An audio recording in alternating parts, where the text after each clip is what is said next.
नमस्कार, 8 बजे की खबरों में आपका स्वागत है। मैं हूं आरफा खानम शेरवानी। सबसे पहले सुर्खियां। कश्मीर में सुरक्षा बलों और छात्रों के बीच झड़प, कल स्कूल कॉलेज बंद, इंटरनेट पर पाबंदी, सेना और बीएसएफ जवानों पर एफआईआर।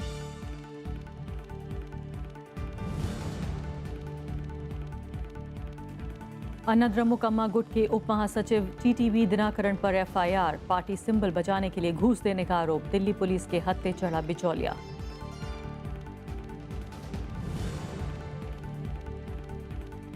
टीएमसी के 12 नेताओं पर एफआईआर, नारदा स्टिंग मामले में सीबीआई की कार्रवाई, आपराधिक साजिश और भ्रष्टाचार के आरोप।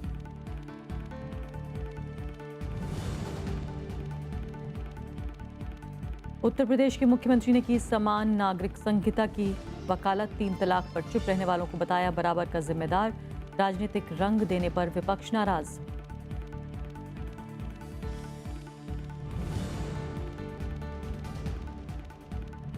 सुब्रत रॉय की एमबी वैली प्रॉपर्टी होगी नीलाम, 5,000 करोड़ रुपए जमा नहीं कराने पर सुप्रीम कोर्ट का आदेश, 28 अप्रैल को हाजिर होने का आदेश।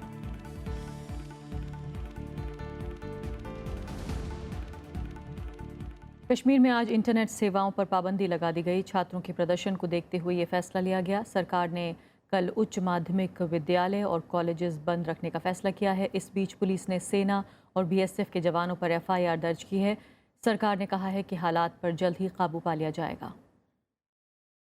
कश्मीर के कई जिलों में सोमवार को छात्रों ने सुरक्षा बलों पर पत्थर चलाए। ये छात्र पुलवामा के कॉलेज में छात्रों के साथ कथित दुर्व्यवहार का विरोध कर रहे थे। छात्रों ने रैलियां निकालने की कोशिश की, लेकिन पुलिस ने इसे रोक दिया। छात्रों ने कक्षाओं का बहिष्कार किया। प्रदर्शन को देखते हुए घाटी में इंटरनेट सेवाएं बंद कर दी गई हैं।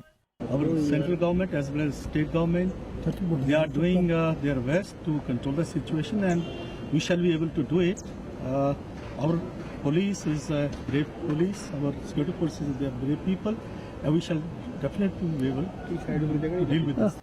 जम्मू कश्मीर पुलिस ने सेना और बीएसएफ के अज्ञात जवानों के खिलाफ एफआईआर दर्ज की है। एक प्रदर्शनकारी को जीप से बांधने के आरोप में सैन्य कर्मियों पर एफआईआर दर्ज की गई। वहीं शनिवार को श्रीनगर के बाटमालू इलाके में फायरिंग में एक युवक की मौत के मामले में बीएसएफ जवानों के खिलाफ एफआईआर दर्ज की गई है। हालांकि दोनों एफआईआर में किसी को नामजद नहीं किया गया है। विपक्षी दलों का आरोप है कि पीडीपी बीजेपी सरकार में हालात खराब होते जा रहे हैं। हालात इस हद तक खराब हो गए हैं कि अंधेरा और अंधेरे के अलावा कुछ नजर नहीं आता। इन हालात में भी महबूबा मुफ्ती कुर्सी को पकड़े रखे, मुझे लगता है इससे ज्यादा बेशर्मी की बात हो नहीं सकती। लोगों ने इनको बीजेपी को आउट रखने के लिए वोट दिया, बाद में जाके उन्होंने बीजेपी से हाथ मिलाया। ये लोगों के जहन में उतरा नहीं, इतना डीपली हर्ट हुआ है, जिसकी वजह से जो अभी सूरत हाल है वो उसी की वजह से है। मुख्यमंत्री महबूबा मुफ्ती ने सुरक्षा बलों को संयम बरतने का निर्देश दिया है। उन्होंने बीते दिनों हुई घटनाओं पर पुलिस से विस्तृत रिपोर्ट भी मांगी है। Bureau report, Rajya Sabha TV. उधर अमेरिका ने पाकिस्तान को छद्म युद्ध छेड़ने के खिलाफ आगाह किया है। राष्ट्रीय सुरक्षा सलाहकार एचआर मैकमास्टर ने कहा कि पाकिस्तान सभी आतंकी संगठनों पर कार्रवाई करे। उनका बयान पाकिस्तान में आज प्रधानमंत्री नवाज शरीफ से मुलाकात के एक दिन पहले आया। कल वो अफगानिस्तान के दौरे पर थे। अमेरिका ने आतंकवाद के खिलाफ पाकिस्तान को सख्त चेतावनी दी है। अफगानिस्तान दौरे पर आए अमेरिका के राष्ट्रीय सुरक्षा सलाहकार एचआर मैकमास्टर ने कहा कि पाकिस्तान को सभी आतंकी संगठनों के खिलाफ कार्रवाई करनी चाहिए। उन्होंने पाकिस्तान को आगाह किया कि कूटनीति के बजाय छद्म युद्ध से लंबित मुद्दों का हल निकालना घातक हो सकता है। Well, as all of us have hoped for many years, we've hoped that Pakistani leaders will understand that it's in their interest to go after these groups less selectively than they have in the past, and that the best way to pursue their interests in Afghanistan and elsewhere is through diplomacy, not through the use of proxies that engage in violence. America का ये बयान ऐसे वक्त में आया है जब वहां पाकिस्तान के खिलाफ कठोर नीति पर चर्चाएं हो रही हैं। न्यूयॉर्क टाइम्स के मुताबिक इसमें आतंकवाद के खिलाफ पाकिस्तान को सहयोगी देश नहीं मानना शामिल है। पाकिस्तान को मिलने वाली आर्थिक और सैन्य मदद को आतंकी समूहों पर कार्रवाई से जोड़ने पर भी बहस चल रही है। साथ ही पाकिस्तान के लिए एक नए दूत की नियुक्ति हो सकती है। Well, no one should support the Taliban. No one should support armed resistance against the Afghan government and the Afghan people. And so what we would like is all countries in the region to play a productive role. Bharat और अफगानिस्तान आरोप लगाते रहे हैं कि पाकिस्तान समर्थित आतंकी संगठन दोनों देशों को निशाना बनाते हैं। इनमें लश्कर-ए-तैयबा जैश ए मोहम्मद के साथ तालिबान भी शामिल है। Bureau report, Rajya Sabha TV. और अब पहली खबर।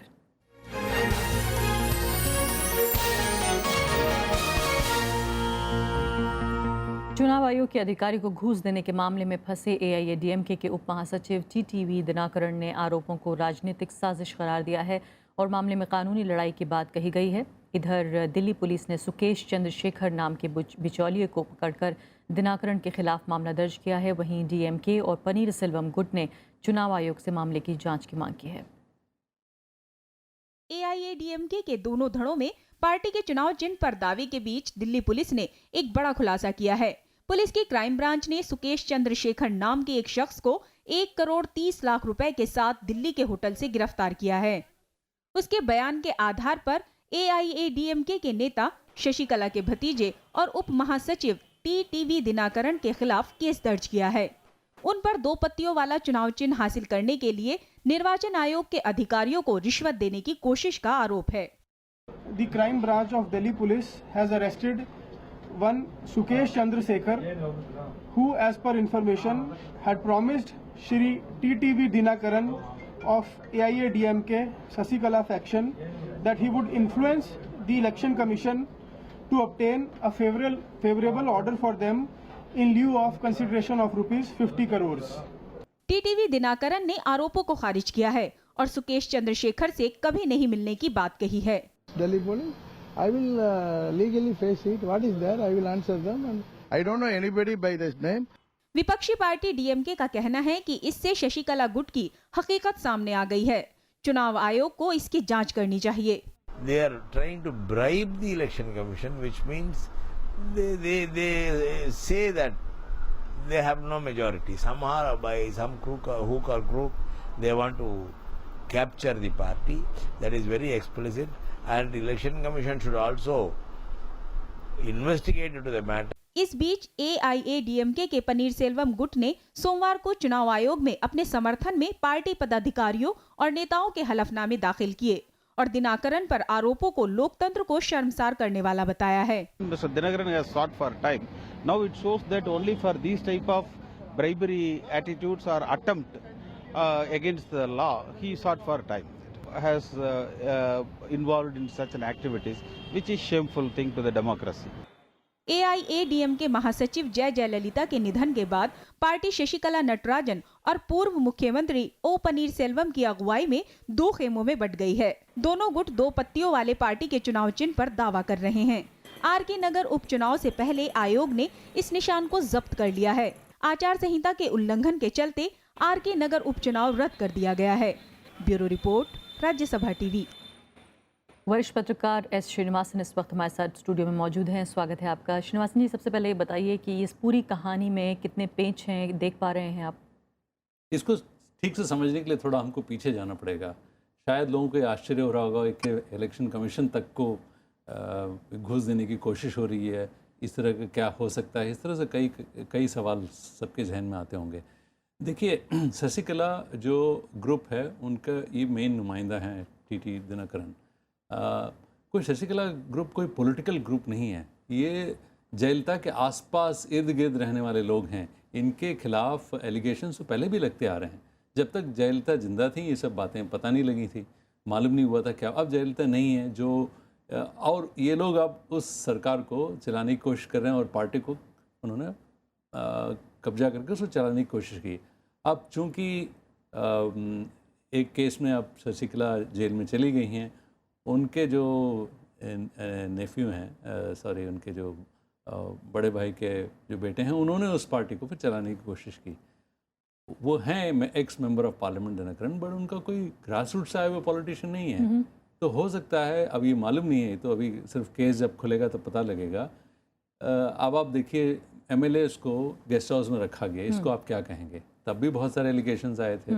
उसके बाद चुनाव जिस तरीके से हुआ, ये कहा गया कि करीब 89 करोड़ चुनाव में बांटेगा, उसके जो कागजात निकले हैं, ये सब देख के लग रहा है कि अब जो असली चेहरा है जिस उस पार्टी को जिस तरीके से चलाया जा रहा था, वो सब अब एक के बाद एक बाहर निकल के आ रहे हैं। यानी आप ये भी कह रहे हैं कि चूंकि वो ग्रास रूट से नहीं आए हैं, ज़मीन से नहीं आए हैं, इसलिए क्या उनको फंसाने की एक कोशिश हो सकती है? और अगर इस दलील को माना जाए तो फिर क्राइम ब्रांच का इसमें शामिल होना, दिल्ली पुलिस का इसमें शामिल होना, इसको कैसे रखा जाएगा सामने? देखिए, मैं ये तो नहीं कह सकता फंसा रहे हैं नहीं फंसा रहे हैं, ये तो खैर इन्वेस्टिगेशन के बाद ही पता लगेगा। मगर ये जो पकड़े गए हैं सुकेश, इनका भी कोई बहुत अच्छा ट्रैक रिकॉर्ड नहीं रहा। ये पहले भी कई बार जेल जा चुके हैं, इनके खिलाफ इस तरह के बातें पहले भी आई हैं, तो ये कोई नई चीज़ नहीं है। यानी आप ये कह रहे हैं कि अगर किसी को हायर भी करना होगा तो शायद सुकेश जैसे व्यक्ति को नहीं किया जाएगा ऐसे काम के लिए। अब ये तो इन्वेस्टिगेशन के बाद ही पता चलेगा कि क्या कोई ताल्लुकात थे, क्या। दिनकरन तो कह रहे हैं मैंने इनसे कभी मैं मिला नहीं, कभी बात नहीं की। ये सब बातें अब आगे पता चलेंगे क्या जब।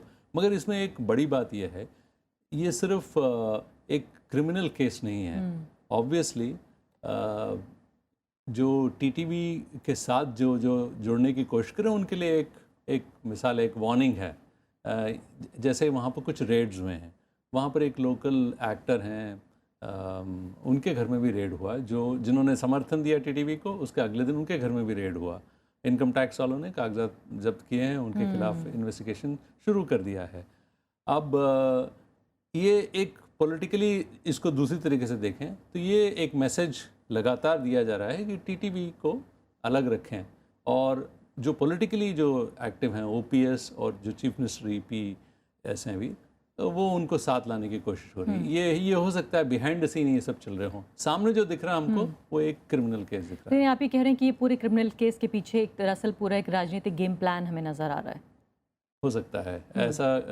ये बात बहुत सही है कि ये बहुत साफ तौर पे निकल के आ रही है कि यदि टीटीवी का रेपुटेशन जो है वो पॉलिटिकली कोई बहुत बड़ा अच्छा कोई रेपुटेशन नहीं है, क्योंकि ये राज्यसभा में रहे हैं मगर कोई ग्रास रूट पॉलिटिशियन नहीं है, पॉलिटिकल फोर्स से उभर कर नहीं आए हैं ये। और अभी तक क्या था, डीएमके के खिलाफ एक 2G केस था, एआईडीएम के खिलाफ इस तरह से कोई करप्शन का कोई बड़ा मामला सामने नहीं आया था। अब ये जब केस एक के बाद एक खुलेंगे, अब पता चलेगा कि किस तरह के आगे। तो यानी अभी इंतज़ार किया जाए और देखा जाए कि आखिर ये मामला क्या रुख लेता है। बहुत बहुत शुक्रिया आपका श्रीनिवासन जी। तो फिलहाल ये थी हमारी पहली खबर। अभी एक छोटा सा ब्रेक।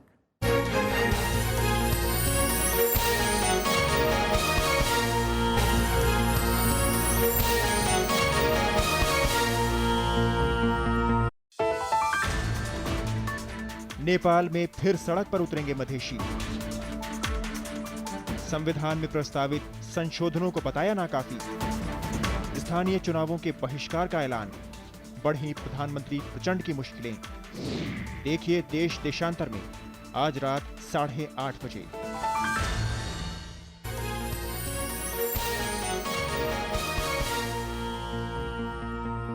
तीन तलाक के मुद्दे पर राजनीतिक बहस जारी है। सोमवार को यूपी के मुख्यमंत्री योगी आदित्यनाथ ने इस मसले पर राजनीतिक वर्ग की चुप्पी पर सवाल उठाया, जबकि कांग्रेस ने कहा कि सुधार की पहल मुस्लिम समाज खुद करे। समान नागरिक संहिता की वकालत करते हुए उत्तर प्रदेश के मुख्यमंत्री योगी आदित्यनाथ ने तीन तलाक मुद्दे की तुलना महाभारत के द्रौपदी प्रसंग से की। उन्होंने कहा कि इस मसले पर देश के राजनीतिक वर्ग की चुप्पी पूरी व्यवस्था को कटघरे में खड़ा करती है। मुझे याद आता है जब आज लोग देश की एक ज्वलंत समस्या को लेकर के मुंह बंद किए हुए हैं, तो मुझे महाभारत की वह सभा याद आती है जब द्रौपदी का चीरहरण हो रहा होता है, और उस समय द्रौपदी ने उस भरी सभा से एक प्रश्न पूछा था कि आखिर इस घटना का दोषी कौन है। इधर कांग्रेस समेत तमाम विपक्षी पार्टियों ने इस मुद्दे पर हो रही राजनीति को लेकर सवाल उठाए। विपक्ष का कहना है कि अदालत और विधि आयोग पहले ही इस मामले की समीक्षा कर रहे हैं। वनस्पत के इसे हम राजनीतिक मुद्दा बना है, इसे सोशल मुद्दा बना करके और सोशली और उसमें भी मुस्लिम समाज आगे आए, उनको गोलमोल बातें नहीं करके एक सीधी लाइन दें, ये सब लोगों की मंशा है। लेकिन कोर्ट के विचाराधीन है, कोर्ट पर छोड़ देना चाहिए। लॉ कमीशन के साथ साथ विभिन्न आयोगों और लोगों की राय सुप्रीम कोर्ट में प्रस्तुत की जा रही है। सुप्रीम कोर्ट हमारा सबसे बड़ा न्यायालय है और वो सोच समझकर कोई भी दिशा निर्देश सरकार को देगा। तो यदि कोई टिप्पणी कर रहा है तो वो अपनी एक व्यक्तिगत विचारधारा अवश्य बता रहा है, लेकिन हमें निर्णय का इंतजार करना पड़ेगा। इस बीच all India Muslim personal law board ने फिर कहा है कि तीन तलाक की व्यवस्था में किसी बदलाव की जरूरत नहीं है। खुद महिलाओं की बात सुनना है तो आप जाइए किसी मुस्लिम इलाके में, घरों में महिलाओं से बुला पूछिए कि वो पर्सनल लॉ बोर्ड की बात को मानती हैं, शरीयत को मानती हैं, या इन औरतों की बात को मानती हैं कि जो ये बात कह रही है कि साहब हम नहीं मानते। इससे पहले all India Muslim personal law board ने रविवार को 3 तलाक पर एक आचार संहिता जारी की थी।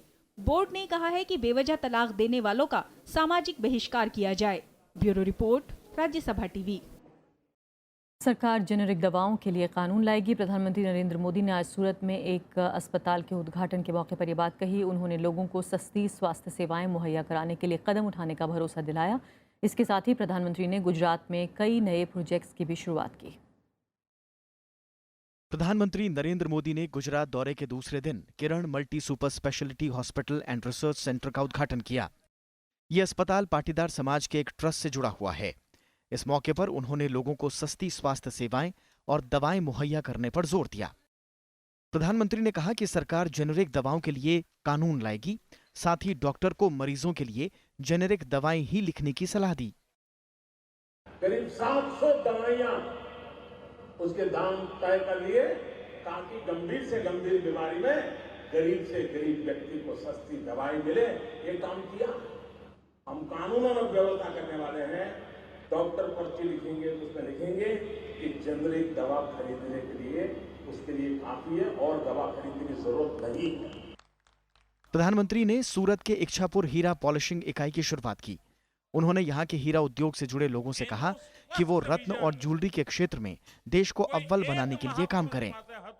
डायमंड में આપણે डायमंड बनी गया, પણ હવે આપણે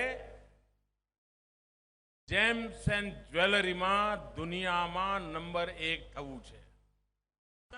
इसके अलावा नरेंद्र मोदी ने तापी का दौरा किया, जहां उन्होंने सुमुल आइसक्रीम प्लांट के कैटल फीड इकाई की शुरुआत की। प्रधानमंत्री ने सिलवासा में पासपोर्ट केंद्र समेत तमाम सरकारी प्रोजेक्ट की शुरुआत भी की। Bureau report, Rajya Sabha TV. उपराष्ट्रपति मोहम्मद हामिद अंसारी ने देश में शिक्षा बजट का आवंटन बढ़ाने और प्राथमिक शिक्षा पर खास ध्यान देने पर जोर दिया है। सोमवार को ग्रेटर नोएडा की शारदा यूनिवर्सिटी में आयोजित एक कार्यक्रम में उपराष्ट्रपति ने कहा कि उच्च शिक्षा और शोध में निवेश बढ़ाए बिना दुनिया में भारत की रैंकिंग बेहतर नहीं होगी। उपराष्ट्रपति मोहम्मद हामिद अंसारी ने कहा है कि भारत में शिक्षा बजट का आवंटन दुनिया के कई देशों की तुलना में बेहद कम है। उन्होंने कहा कि केंद्र और राज्य एक दूसरे पर अपनी जिम्मेदारी टालते हैं, जो सही नहीं है। Allocation both at the central government level and at the state level to education is abysmally low and is not targeted to achieving higher quantitative and qualitative results. It is unfortunate, but our public opinion is not willing to address this problem. उपराष्ट्रपति ने देश में research को बढ़ावा देने की जरूरत बताई। साथ ही उन्होंने कहा कि देश में योग्य लोगों को विदेश जैसा सम्मान मिलना जरूरी है। My thinking is that we made one fundamental mistake. We separated research from teaching. You see, the two are not separable. उपराष्ट्रपति मोहम्मद हामिद अंसारी ने बदलते वक्त के मद्देनजर शिक्षा को तकनीक और कौशल विकास के साथ जोड़ने की भी पुरजोर वकालत की। Panchanan Mishra, Rajya Sabha TV. Supreme court ने सहारा समूह की एम्बी वैली प्रॉपर्टी बेचने का आदेश दिया है। इसकी कीमत करीब 34,000 करोड़ रुपए है। समूह की ओर से 5,000 करोड़ रुपए जमा नहीं कराए जाने के बाद कोर्ट ने यह आदेश दिया। अदालत ने कंपनी को 48 घंटे के भीतर प्रॉपर्टी से जुड़ी सभी जानकारियां बॉम्बे हाई कोर्ट के अधिकारियों को देने को कहा है। कोर्ट ने साफ किया कि अगर उसका आदेश नहीं माना गया तो इसके परिणाम अच्छे नहीं होंगे। शीर्ष अदालत ने 28 अप्रैल को सुब्रत रॉय सहारा को पेश होने को कहा है। फरवरी में कोर्ट ने एम्बी वैली को जब्त करने का आदेश दिया था। सुप्रीम कोर्ट ने अगस्त 2012 में सहारा को निवेशकों का 25,000 करोड़ रुपए लौटाने का निर्देश दिया था। सुप्रीम कोर्ट ने पुलिस विभाग में खाली पड़े पदों को लेकर उत्तर प्रदेश और बिहार समेत 6 राज्यों के गृह सचिवों को नोटिस जारी किया है। सुप्रीम कोर्ट ने कहा है कि यूपी, बिहार, झारखंड, कर्नाटक, तमिलनाडु और पश्चिम बंगाल 21 अप्रैल को कम से कम जॉइंट सेक्रेटरी रैंक के अधिकारी को भर्ती के रोड मैप के साथ भेजें। भर्तियां न करने से नाराज कोर्ट ने कहा है कि ये मामला 2013 से लंबित है, लेकिन इन राज्यों में कुछ नहीं हुआ है। कोर्ट ने कहा कि इतने पद खाली हैं तो आप लोगों को रोजगार क्यों नहीं देते। सुप्रीम कोर्ट ने इस मामले पर निगरानी करने की भी बात कही है। नारदा स्टिंग केस में सीबीआई ने टीएमसी के कई नेताओं समेत 13 लोगों के खिलाफ केस दर्ज किया है। इसमें कई सांसद और पश्चिम बंगाल सरकार में मंत्री शामिल हैं। सीबीआई ने इस मामले में सांसद मुकुल रॉय, सुल्तान अहमद, सौगत रॉय पर मामला दर्ज किया है। सीबीआई ने यह कदम प्राथमिक जांच के बाद उठाया है। पश्चिम बंगाल की मुख्यमंत्री ममता बनर्जी ने इसे राजनीतिक खेल बताया और इसे राजनीति के तरीके से ही निपटाने की बात कही है। नारदा स्टिंग मामले में कलकत्ता हाई कोर्ट ने इस मामले की जांच सीबीआई को सौंप दी थी। ये स्टिंग ऑपरेशन मार्च 2016 में सामने आया था, जिसमें टीएमसी के कई बड़े नेता एक कंपनी को फायदा पहुंचाने के लिए पैसे लेते हुए दिखाए गए थे।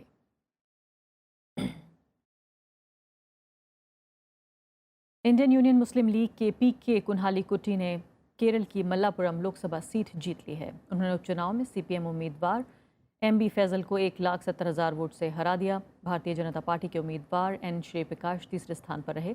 पीके कुन्हालीकुट्टी अभी केरल विधानसभा के सदस्य हैं। मल्लापुरम इस सीट के लिए 12 अप्रैल को वोट डाले गए थे। ये सीट आईयूएमएल के सांसद ई अहमद के निधन से खाली हुई थी।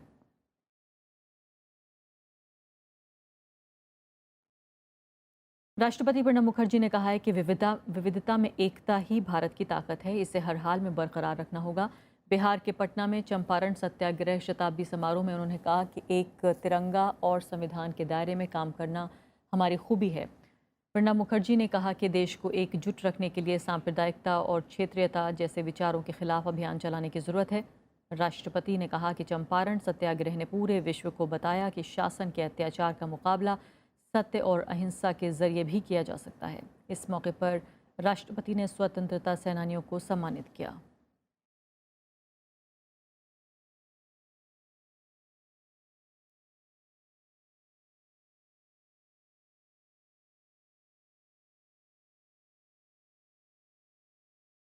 रक्षा और सुरक्षा समेत कई चुनौतियों के बीच नेपाल की राष्ट्रपति विद्या देवी भंडारी की आज भारत यात्रा शुरू हो रही है। आज से कल वो राष्ट्रपति प्रणब मुखर्जी और प्रधानमंत्री नरेंद्र मोदी समेत कई नेताओं से मिलेंगी। इस दौरान विकास, व्यापार, क्षेत्रीय संबंधों के अलावा मधेशी मामलों पर भी चर्चा होगी। नेपाल की राष्ट्रपति विद्या देवी भंडारी 5 दिनों की यात्रा पर सोमवार को दिल्ली पहुंची। इसका मकसद दोनों देशों के बीच ऊर्जा समेत कई क्षेत्रों में सहयोग बढ़ाना है। Now, I would like to really look ahead in terms of India-Nepal cooperation on hydropower sector. And as I alluded to you, it is really witnessing a new beginning, if I may say so. And as I mentioned to you, it is not a small thing for us to invest and approve. मंगलवार को राष्ट्रपति प्रणब मुखर्जी, उपराष्ट्रपति मोहम्मद हामिद अंसारी और प्रधानमंत्री नरेंद्र मोदी से मिलेंगी। इसमें आतंकवाद और आपसी संपर्क बढ़ाने पर बात होगी।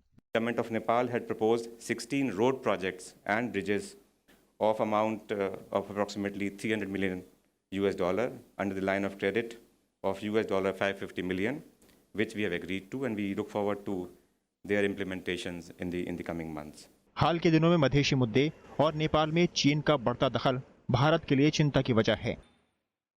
अखिलेश सुमन, राज्यसभा टीवी। तुर्की में हुए जनमत संग्रह में राष्ट्रपति तैयब एर्दोगन को कामयाबी हासिल हुई है। राष्ट्रपति शासन प्रणाली लाए जाने को लेकर कराए गए जनमत संग्रह में लोगों का भारी समर्थन हासिल हुआ। 51.37% लोगों ने राष्ट्रपति शासन प्रणाली के पक्ष में, जबकि करीब 48.63% लोगों ने इसके विरोध में वोट किया। एर्दोगन के समर्थकों का मानना है कि राष्ट्रपति शासन प्रणाली देश में कारगर साबित होगी और इससे देश का आधुनिकीकरण होगा, जबकि विरोधी मानते रहे हैं कि इससे निरंकुशता को बढ़ावा मिल सकता है। इधर देश की दोनों विपक्षी पार्टियों ने कहा है कि इस फैसले को चुनौती देंगी वो पार्टियां। इस जनमत संग्रह से राष्ट्रपति को कैबिनेट मंत्रियों को नियुक्त करने, फैसले जारी करने, वरिष्ठ न्यायाधीश चुनने और संसद को भंग करने के लिए शक्तियां मिल जाएंगी। नई प्रणाली में सारी शक्तियां राष्ट्रपति के हाथों में दे दी जाएंगी, जिसमें देश की नौकरशाही भी उनके नियंत्रण में होगी।